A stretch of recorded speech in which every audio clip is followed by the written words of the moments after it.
So, OpenAI released an official Claude Code plugin for Codex. In this video, we'll cover everything you need to know about the new Codex plugin. If you're not familiar with Codex, Codex is an AI coding agent that is developed by OpenAI.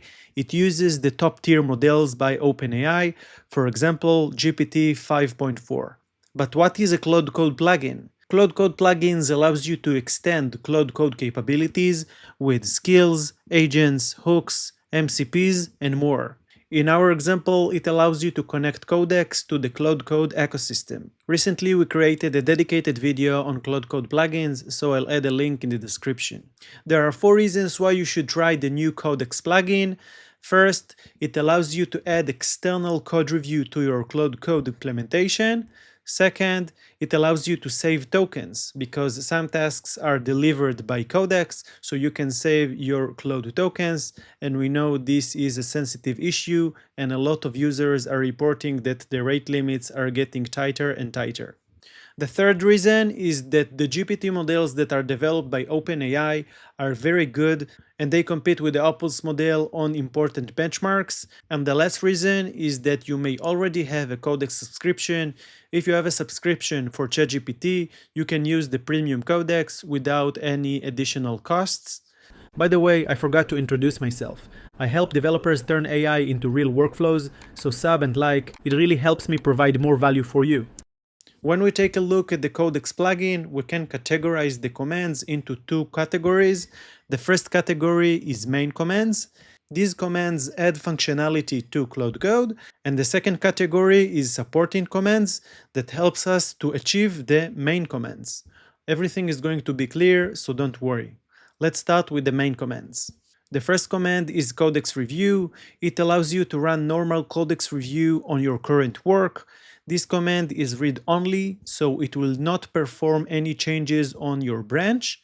We can trigger this command in various options. We can trigger it without any flags.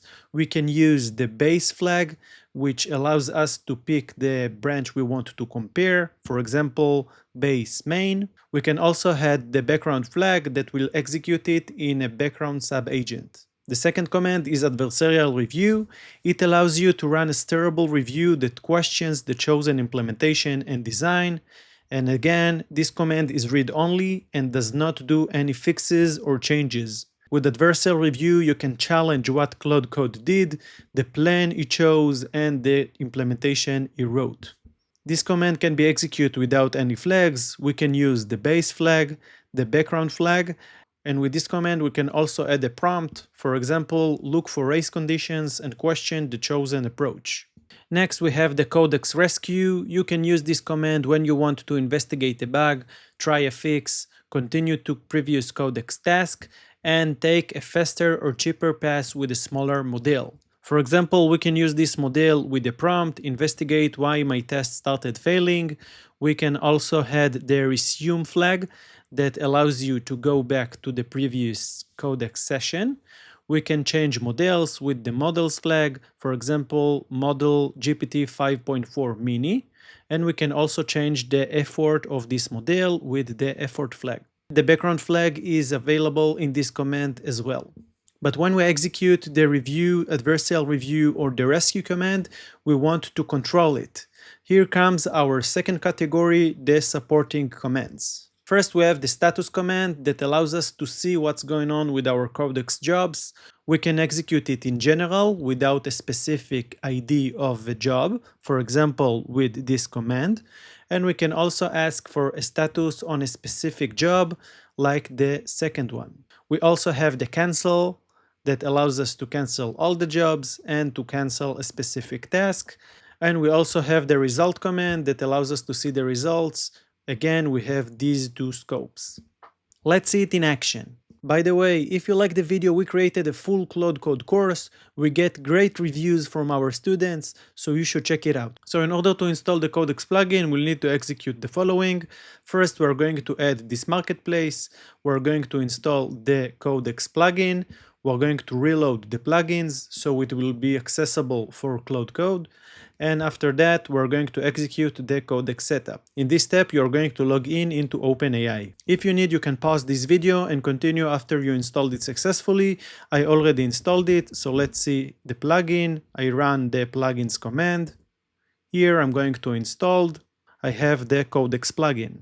For our demonstration, we're going to use alldevneeds.com, which is a website that contains free developer tools. Let's say we want to create a text comparison tool where the user gives two texts and the output is the difference between these texts.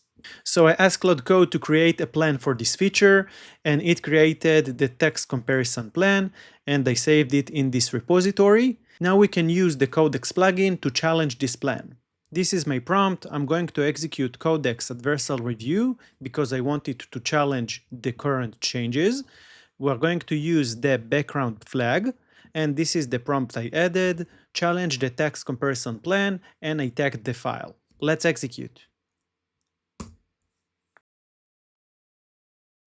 Meanwhile it's running, we can see the status with the status command as we mentioned. We're going to use codex status, and we can see the codex job. We can also use the cancel command and the result command. So this is what we got. Codex found some issues. Each issue has a severity, for example, high and medium, and we have a title for the issue. In addition, it explains what it can be an issue and what is the recommendation. Codex plugin is great, but if you really want to master Claude Code, you need to understand how plugins work behind the scene. Luckily, I created this video for you.